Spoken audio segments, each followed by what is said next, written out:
Okay, our second speaker also delivering an icebreaker today. Deke would like to take this opportunity to introduce himself and guide you through his business journey that will help explain his why in order to set the stage for his next presentation, Nova's Just Cause. Help me welcome Deke Turner, My Pathway to a Just Cause. Thank you, Madam Toastmaster, fellow members, and honored guests. I was born with a given name of Derek. I was never comfortable with it. In fact, to this day, when somebody calls me Derek, I I get cringy and it makes me feel uncomfortable. Primarily because no one's ever called me Derek. The only people that called me Derek were the first on the first day of school, the teacher, and I spent the entire year trying to correct everybody. No, no, my name's Deke, and the judge, and the attorney, and the dentist, and the doctor, all of which make us all feel pretty uncomfortable. I was a computer science major at Seattle University in the late 80s, primarily because that's what you did when you lived in Seattle. There was a little company called Microsoft and technology was just taking off. So naturally, you just go into computer science. I think I made a good decision not to follow that path because technology is never going to take off. So as that computer science major, I'm sitting in that freshman year looking around the room going, I do not belong here. This is not for me. I'm never going to be good at this stuff. In fact, I don't even know how to spell code. So I went down to the bursar's office and talked to them about what my options were. I had financial aid. So there were some criteria that I had to adhere to. And I had to take at least two more credits. If I dropped a 5 credit course, I had to pick up another 2 credits. So I took piano and it was pass fail. It was the perfect solution. And the best part about it was I got a check in the mail for the difference between 5 credits and 2 credits. And that's when I went on the 5 year plan and became a finance major. When I graduated, my first job was with Nordstrom as a rover. And as a rover, basically what you did is you went around and you did whatever they told you to do. And I was fortunate enough to land in the transportation logistics department, and they had these stacks of computer generated reports that were routing guide generated. They had to adhere to bills of lading, POs, and vendor management. And I noticed that if I had gone through some of these things, that I could identify discrepancies, and I found money. And so I kind of created a job for myself in recovery auditing.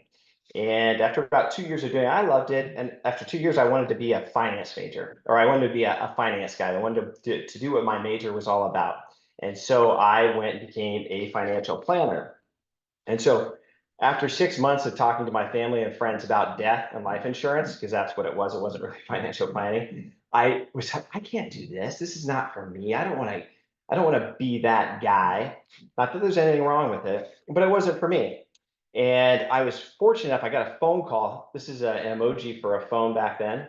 I got a phone call from Nordstrom and they said, hey, remember those audits you used to do? Well, we hired some other folks to do the audits and we laid them off and we just can't find the money. Would you mind taking a look at that? And I said, absolutely, I'd love to take a look at that for you. But you don't have to hire me. I'll do it as an independent contractor for a fee. And they said, well, how does 50% sound? And I knew how much money it was. That sounds great to me. And so I started my first business called Quality Freight Management. And so my first phone call was to the people that they laid off and said, how would you like to work from home remotely and do those audits? And I'll kind of train you and show you how to do it, and I'll pay you a percentage of what you find. And they said that would be great. And so I paid them 30%. And that was going great. And Y2K was coming right down the pipeline. I had a few other clients, but it wasn't really, I did not see this being a long-term gig. And I was fortunate enough to see this ad in a newspaper. Newspaper is what guys take to the bathroom back then. Never mind. And I saw that there was an ad for this company called Loader Drew and Associates. And I interviewed with them, and it sounded kind of similar to what I did, but it was for Fortune 1000 companies, and it was for all transactions. And so the next Monday, I flew out to Denver for my first engagement, and I became a treasure hunter, and I loved it. It was fantastic, and I was good at it. But we were going to start a family. And in order to start a family, I had to find a different career path. And I was fortunate enough to land with Arthur Anderson, who at the time was a Fortune, or excuse me, a Big Six accounting firm, and they hired me as a senior manager, and they said I only had to travel about 20% of the time. And a senior manager usually had an MBA, CPA, and was on their way to being a partner. So it was weird that they hired me. So after 3 months of going to Beijing, Singapore, um, Boston, Chicago, LA twice. Oh, that's why they wanted me to do the audits that I was doing before for a salary.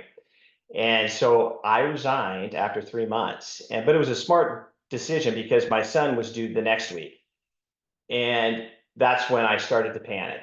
And it was like, oh my gosh. And then I got the phone call literally the day after. And it was John Drew from Loader Drew. And he said, hey, I've got this buddy down at Clorox, and he's the CFO, and I just signed an engagement. You want to come find some money for me? And I said, absolutely. And I got short term, it's 6 months.